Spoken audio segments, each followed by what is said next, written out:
Oi, tudo bom com vocês? Sei que faz tempo que eu não gravo aqui. É que o celular que eu tenho nessa conta tá com um microfone ruim. Por isso que eu tô usando aqui o microfone do fone de ouvido. Vou gravar esse vídeo aqui, não vai ter edição nenhuma. Mas eu senti a vontade de falar sobre esse assunto.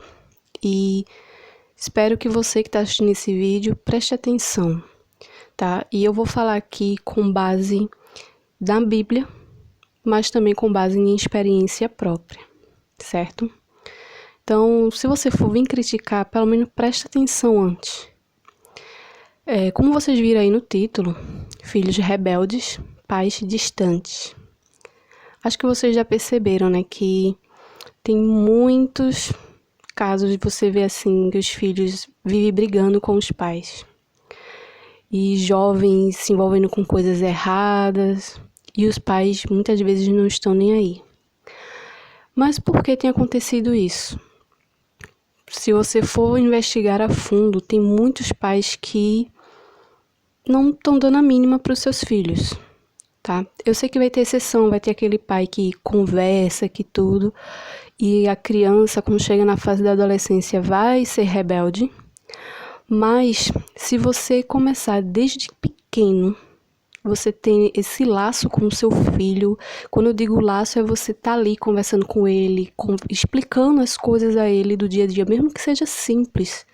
Quando ele chegar na adolescência, vai ter aquela fase de rebelde, por causa dos hormônios, a mudança, tudinho, dele estar descobrindo coisas novas, dele querer, por conta própria, fazer. Mas, se você for observar, vai ser menos do que aqueles que os pais tá sempre ali conversando, explicando. Aí você pode dizer, eu não tenho tempo para isso. Ok, você não vai ter tempo, mas aí outra pessoa vai fazer isso no seu lugar. Como assim? Os amigos dele, a escola, os lugares que ele frequenta vai fazer isso. Ah, mas eu não tive isso na minha casa. Seja você a diferença, tá?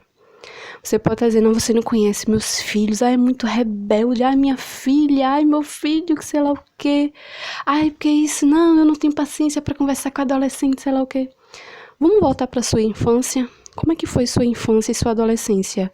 Seus pais conversavam com você? Ou se não conversava, você queria que eles, sei lá, conversassem, chamassem alguma coisa assim, explicassem as coisas? Percebeu agora? Então volta para a realidade e imagina como está seu filho. Eu também não tive pai e mãe que sentasse e conversasse e explicasse tudo. Quem conversava um pouco mais era minha mãe, mas não tão profundo como eu faço com meu filho. Era mais por alto.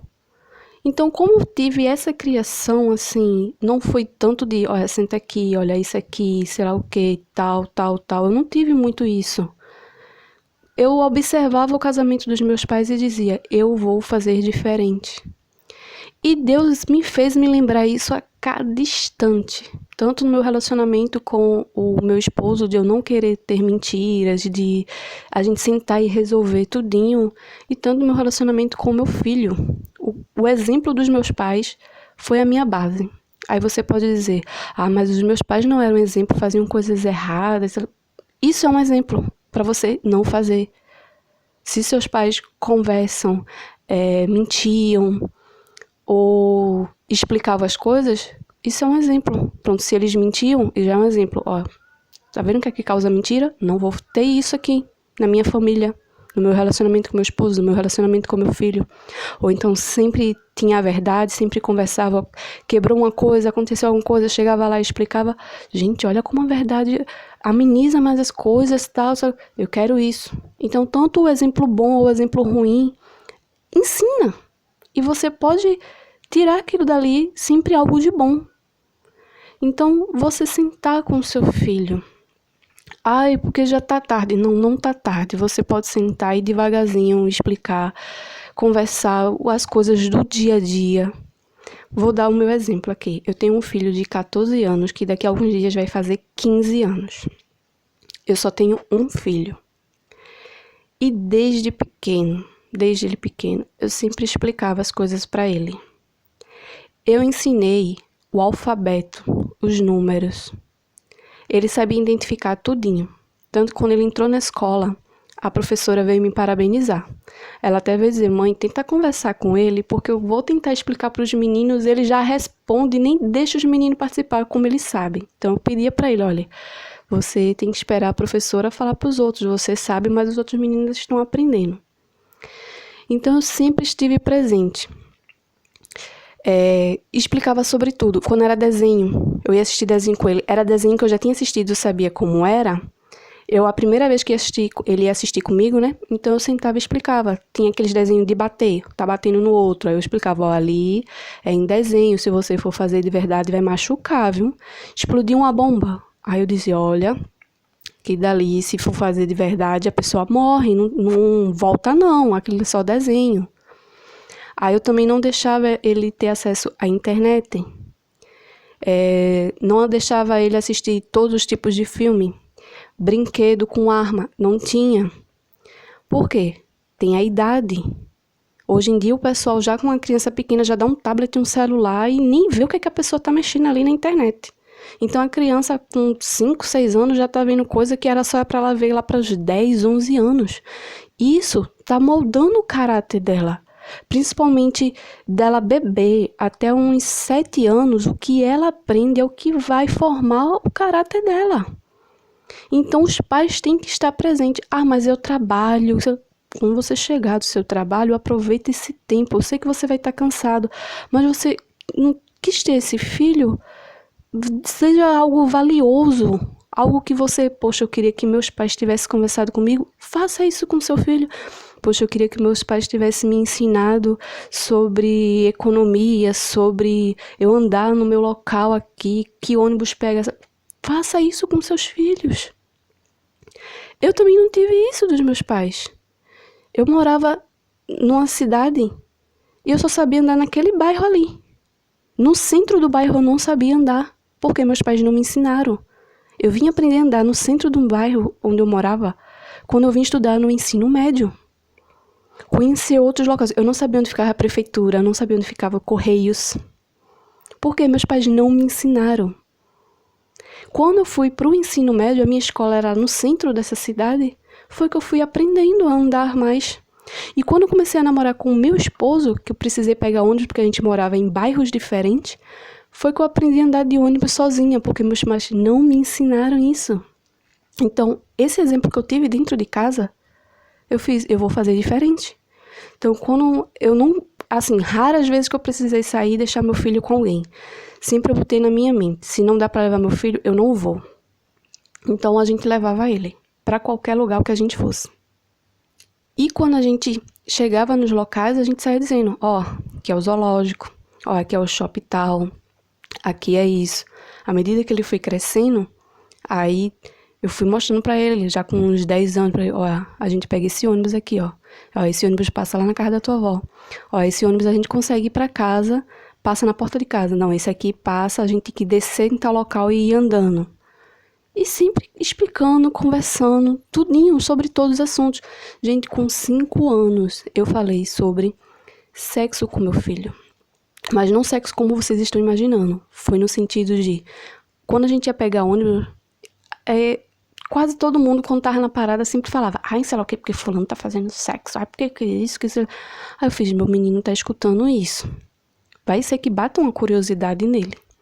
Então eu fui falar com ele.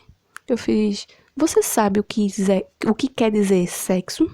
Aí ele fez, não. Aí eu fiz, olha, tem 2 significados.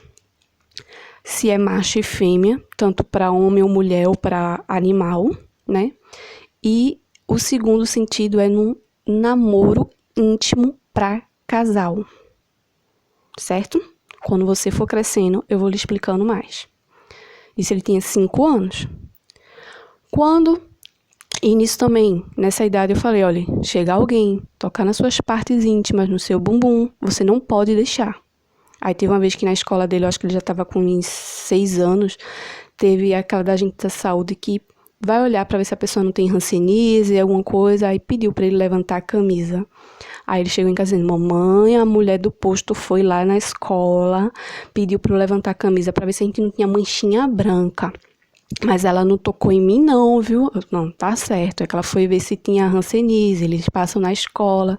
Então por que que ele contou pra mim? Porque eu conversava com ele e explicava. E você pode ter isso também. Você pode fazer isso com seu filho. Agora, lógico, isso é bom quando você faz desde pequeno. Meu menino com meu esposo se entende muito bem. Coisas que eu vejo pais que não se entendem, estou dizendo pai agora no sentido masculino, não se entendem com seus filhos. Mas por quê? Porque quando eles eram bebês, os pais não participavam, deixavam toda a responsabilidade para a mãe. Meu esposo, desde meu menino pequeno, dava banho nele, fazia a mamadeira dele, trocava a fralda. Quantas e quantas vezes na época que a gente não tinha carro, ia andar de ônibus ou metrô, quando eu via, amor, a fralda dele tá cheia, ele agachava, como meu esposo é alto, as pernas dele são grandes, ele abaixava, colocava meu menino no colo e já pedia, vai pegando o lenço e ajeitando a fralda aí. Aí ele tirava a fralda, botava a nova, limpava tudinho. A gente observava que o pessoal ficava assim, ó, olhando espantado como se fosse uma coisa de outro mundo. E que isso era para ser uma coisa natural. Vocês dois são pais. Vocês é que tem que estar participando do filho. Aí às vezes os filhos tá doente, a mãe não conta pro pai. O filho aprontou alguma coisa, a mãe não conta, não, vou esconder sei lá o quê. Não pode. Vocês têm que criar esse laço na sua família, de ter a comunicação, de explicar. O pai tem que participar das coisas também. Sempre quando tem reunião na escola e meu esposo está de folga, ele vai comigo também, participa da reunião. Isso é o que faz a diferença na criação com os filhos, gente. Meu filho chega da escola contando cada coisa que eu fico assim, meu Deus, cadê os pais desses meninos? As meninas novas que já têm assunto como se já fosse uma mulher de 25, 30 anos. Eu fico horrorizada, as meninas com 14, 15 anos. Ele agora começou o ensino médio, ele pegou e foi falar que eu sempre expliquei assunto para eles e tudo, tal. Tentei ensinar, olha, se o professor fizer isso, ele tá errado. Por quê? Teve uma professora na terceira série dele que cismou para ele fazer as coisas erradas. Ela foi ensinar ele que a palavra coco tinha acento, coco a fruta. E ele, não, minha mãe falou que não tem acento. Aí se você não botar com acento, eu vou tirar ponto seu. E quando eu ia falar com ela, que ele chegava em casa e me contava, quando eu ia falar com ela, ela dizia que era mentira e pedia para os outros meninos, tipo, como constrangendo para os meninos confirmar que era ele que não queria fazer a tarefa, alguma coisa assim. Então eu fui ensinando isso a ele. Ele, se quando foi agora no ensino médio, quer dizer, já desde o ano passado, né? Ele sempre, fala as coisas tudinho, o professor obriga algo que não é para obrigar, aí ele pega e diz, não, professor, isso aqui tá errado, sei lá o que, sei lá o que. Aí os meninos chegam e ficam, nossa, como é que tu sabe disso? Nossa, como sei lá o que. Porque eu gosto de ler e meus pais sempre me ensinam. Ah, meus pais não conversam comigo não, meus pais... Ele mesmo disse. E ele falou, mãe, quando ele disse isso, né, que o menino ficou espantado, eu fiz... Quantas pessoas da tua sala moram com pai e mãe? Ele disse, poucas, a maioria só mora com a mãe, ou com o pai, ou com a avó. Mas se você, pronto, você é mãe solteira, ou você é pai solteiro, meu celular ia caindo aqui, você pode conversar com seu filho. Você pode estar ali orientando ele. Gente, tá muito sério. Os adolescentes estão preferindo conversar mais com os amigos do que com os próprios pais. E muitas vezes vai ter amigo que vai aconselhar errado. E depois tá ali quebrando a cara. Gente, o filho é algo tão precioso. É algo valoroso. É uma pessoa que Deus permitiu que você tivesse para você passar ali todo o seu conhecimento, tudo de bom. A sua experiência, aquilo que você fez e deu errado. Ponto. Você tem ali uma pessoa para você dizer, olha, mamãe fez isso e isso e não deu certo. Papai fez isso e isso e não deu certo. Meu menino queria porque queria um celular. Eu disse, você não tem idade para isso. Ele veio ter um celular com 14 anos. Quer dizer, ano passado. Esse ano vai fazer 1 ano que ele está com o celular. De início, com internet, não. Era sem internet. Aí ele queria jogar, a gente só baixava os jogos offline. Quando foi do final do ano para agora, ele ficando na internet, mas a gente, sempre olhando. O celular fica com a gente. Não é que ele fica com o celular e a gente não tem acesso. Não, ele vai dormir, o celular fica com a gente. Ele chega da escola, toma banho, faz as coisas. Quando meu marido chega do trabalho, dá o celular a ele. E ele mesmo me mostra. Olha, mãe, chegou uma mensagem aqui, ó, do WhatsApp. Olha, mãe, isso aqui, isso aqui. Olha, mãe, esse número aqui tá ligando aqui pra mim. Por quê? Porque a comunicação, a conversa. E eu sempre disse pra ele, olha, mentira, não leva nada. Quando ele era pequeno, ele mentia. Gente, um monte de vezes quando ele era pequeno, mentia. E eu sempre pegava a mentira dele. Eu dizia, olha, tá vendo que não adianta mentir porque eu acabo descobrindo. Tá vendo que não adianta? E ele percebeu, até que um dia também que aconteceu na escola que ele estava contando a verdade e eu não acreditei por isso dele estar mentindo, ele viu o perigo da mentira e ele começou a falar a verdade. Eu sempre dizia, conta como acontece. Então, mesmo em cima, veja, teve a mentira, ele teve um período que ficou mentindo, mas aí Deus tá em cima, ensinando, mostrando a ele, ó o valor da verdade, como é bom do que é a mentira. A mentira você pode se dar bem agora, mas lá na frente você vai se dar mal. Ele entendeu, tá? Então, mesmo eu em cima, teve essa parte da mentira. Imagina se eu tivesse deixado pra lá. E outra, ainda mais se a gente for evangélico, tá? A gente for cristão, acredita em Deus. E você deixa o seu filho pra lá, a escola vai dar outros ensinamentos. O pessoal na rua vai dar outros ensinamentos. Então a gente tem que ter cuidado, a gente tem que estar ali em cima observando.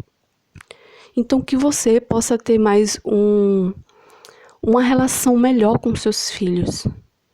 Vê ali onde é que está errando. Tenta conversar e explicar. Hoje em dia com a internet as pessoas estão sem paciência para conversar e ensinar. E pega e bota a criança na frente da televisão, na frente do celular e deixa ali assistindo o que quer. E ali tá moldando, não tem ninguém mostrando ali pra ela o que é certo, o que é errado, se tem perigo ou não. Meu filho veio começar a assistir filme, assim, meio com buzer de guerra, com uns 12 para 13 anos, mas com a gente do lado explicando. Aí eu, pronto, quando foi o da Marvel, que teve, né, a saga dos Vingadores, ele via, né, aquele voando, alguma coisa assim, eu dizia, ó, isso não é de verdade não, vi, isso aí tá de cabo. Ó, isso aí tem um chroma key. Aí, quando aparecia pra mim algum vídeo mostrando as cenas de eles gravando os filmes, eu chamava ele, olha, lembra aquela cena? Olha como é que foi feita. Tá vendo que não foi de verdade? Ele ali tava com um cabo pendurado. Olha, o fundo verde ali, ó. Ele vai ali no computador e coloca aquela imagem. Então, tá faltando isso, gente. Tá faltando isso. Quem tá criando as crianças tá presente com ela, conversando e explicando. Seja se for a tia, o avô, a mãe, o pai, o casal junto. E aí também tem que ter uma coisa. É o casal junto, tem que entrar em acordo. Não adianta pegar um, pega e diz, olha, você vai dormir às 9. Aí o outro pega e diz, não, você vai dormir às 10. A criança vai ver essa brecha e vai querer aprontar. Então tem que estar ali conversando em cima, explicando, orientando. Por isso que a Bíblia diz, ensina a criança no caminho que ela deve andar. Ai, meu filho está na igreja. Deus não disse na igreja, não. É no caminho. Que caminho é esse? O caminho correto. O caminho das coisas boas. Você é cristão? Você vai usar a Bíblia como seu manual. Não é só chegar, botar na igreja e deixar pra lá, não. E ainda mais hoje em dia, que tem muita gente na igreja que, misericórdia, parece que mais povo do mundo do que da igreja. As coisas que tem, as coisas que ensinam. Então é ensinar no caminho, porque quando ela crescer, ela não vai se desviar. E se acontecer de se desviar, ter alguma experiência, feito o filho pródigo, ela vai lembrar e vai dizer, poxa, fui fazer isso, bem que meus pais avisaram. Isso aqui não deu certo. E volta. Porque lógico, eles vão ter as experiências dele, mas com os pais em cima conversando e orientando, eles vão errar bem menos do que aqueles pais que, ó, deixa pra lá, não tá nem aí. Gente, o caso é sério. Então, por isso que vocês que estão pensando em ter filho, não tenha filho porque os outros tá pedindo para ter, não. Tenha filho quando você e seu esposo decidirem. A gente tá pronto agora para ser pai? Então, Vamos lá ter pai, vamos ser filho, ter filhos e ter a base. O namoro serve justamente para isso. Você no namoro conhecer o seu parceiro, né? E dali você saber quantos filhos você quer ter. Eu quero ter tanto. E você? Olha, como é que vai ser a educação? Olha, a gente é evangélico, a gente tem que seguir pela Bíblia. Caso é sério, gente. Conversem com os filhos de vocês, estejam presentes. Que na velhice você vai colher frutos bons do que frutos ruins. Tem muita gente colhendo frutos ruins com os filhos porque não tiveram paciência e tempo para ensinar seus filhos. Esse é o vídeo de hoje.